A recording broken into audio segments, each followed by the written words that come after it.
بسم اللہ الرحمن الرحیم۔ آغاز اللہ کے بابرکت نام سے۔ دیکھتی آنکھوں اور سنتے کانوں کو میرا سلام۔ سیدنا سعد بن ابی وقاص رضی اللہ عنہ نے لشکر فارس کے بارے میں معلومات اکٹھا کرنے کے لیے 7 افراد بھیجے اور انہیں حکم دیا کہ اگر ممکن ہو سکے تو اس لشکر کے ایک آدمی کو گرفتار کر کے لے آئیں۔ یہ 7 آدمی ابھی نکلے ہی تھے کہ اچانک انہوں نے دشمن کے لشکر کو سامنے پایا، جبکہ ان کا یہ گمان تھا کہ لشکر ابھی دور ہے۔ انہوں نے آپس میں مشورہ کر کے واپس پلٹنے کا فیصلہ کیا، مگر ان میں سے ایک آدمی نے امیر لشکر سعد کی جانب سے لگائی گئی مہم کو سر انجام دیے بغیر واپس لوٹنے سے انکار کر دیا۔ یہ 6 افراد مسلمانوں کے لشکر کی جانب واپس لوٹ آئے، جبکہ ہمارا یہ بطل اپنی مہم کی ادائیگی کے لیے فارسیوں کے لشکر کی جانب تنہا بڑھتا چلا گیا۔ انہوں نے لشکر کے گرد ایک چکر لگایا اور اندر داخل ہونے کے لیے پانی کے نالوں کا انتخاب کیا، اور اس میں سے گزرتا ہوا فارسی لشکر کے ہر اول دستوں تک جا پہنچا، جو کہ 40,000 لڑاکوں پر مشتمل تھے۔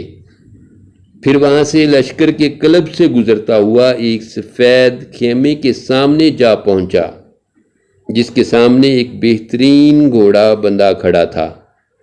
اس نے جان لیا کہ یہ دشمن کے سپہ سالار رستم کا خیمہ ہے، چنانچہ یہ اپنی جگہ پر انتظار کرتے رہے یہاں تک کہ رات گہری ہو گئی۔ رات کا کافی حصہ چھا جانے پر یہ خیمہ کی جانب گئے، تلوار کے ذریعے خیمے کی رسیوں کو کاٹ ڈالا، جس کی وجہ سے خیمہ رستم اور خیمہ میں موجود افراد پر گر پڑا۔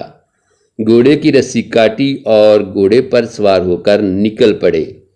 اس سے ان کا مقصد فارسیوں کی تہذیب اور ان کو دلوں میں رعب پیدا کرنا تھا۔ گھوڑا لے کر جب فرار ہوئے تو گھڑ سوار دستے نے ان کا پیچھا کیا۔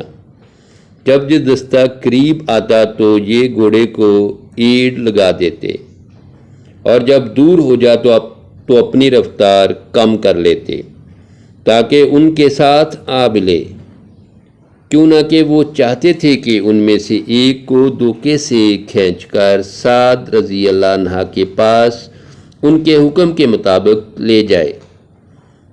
چنانچہ 3 سواروں کے علاوہ کوئی بھی ان کا پیچھا نہ کر سکا۔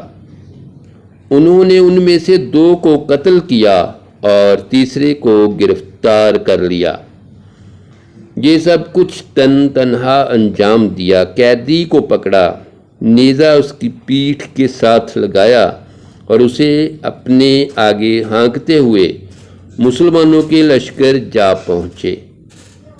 سعد بن ابی وقاص رضی اللہ عنہ کی خدمت میں پیش کیا۔ فارسی کہنے لگا، مجھے جان کی امان دو تو میں تم سے سچ بولوں گا۔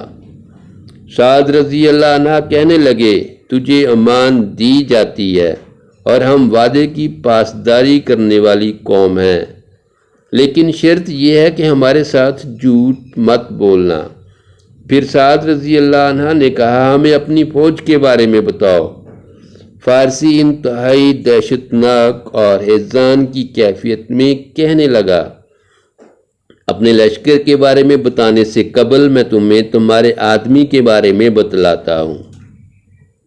کہنے لگا، یہ آدمی ہم نے اس جیسا شخص آج تک نہیں دیکھا۔ میں ہوش سنبھالتے ہی جنگوں میں پلا بڑھا ہوں۔ اس آدمی نے 2 فوجی چھونیوں کو عبور کیا، جنہیں بڑی فوج بھی عبور نہ کر سکتی تھی۔ پھر سالار لشکر کا خیمہ کاٹا، اس کا گھوڑا بھگا کر لے اڑا۔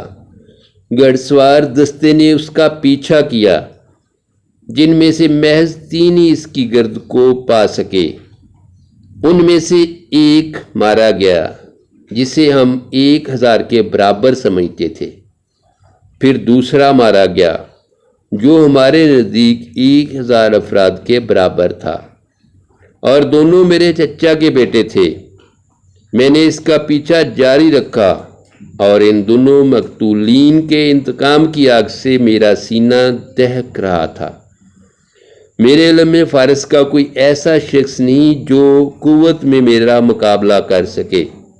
جب میں اس سے ٹکرایا تو موت کو اپنے سر پر منڈلاتے پایا۔ چنانچہ میں نے امان طلب کر کے قیدی بننا قبول کر لیا۔ اگر تمہارے پاس اس جیسے اور افراد ہیں تو تمہیں کوئی عظمیت سے دوچار نہیں کر سکتا۔ پھر اس فارسی نے اسلام قبول کر لیا۔ کیا آپ جانتے ہیں کہ عظیم بطل کون تھے جنہوں نے لشکر فارس کو دہشت زدہ کیا، ان کے سلاروں کو رسوا کیا اور ان کی صفوں میں نقاب لگا کر واپس آ گئے؟ یہ طلحہ بن خویلد الاسدی رضی اللہ عنہ تھے۔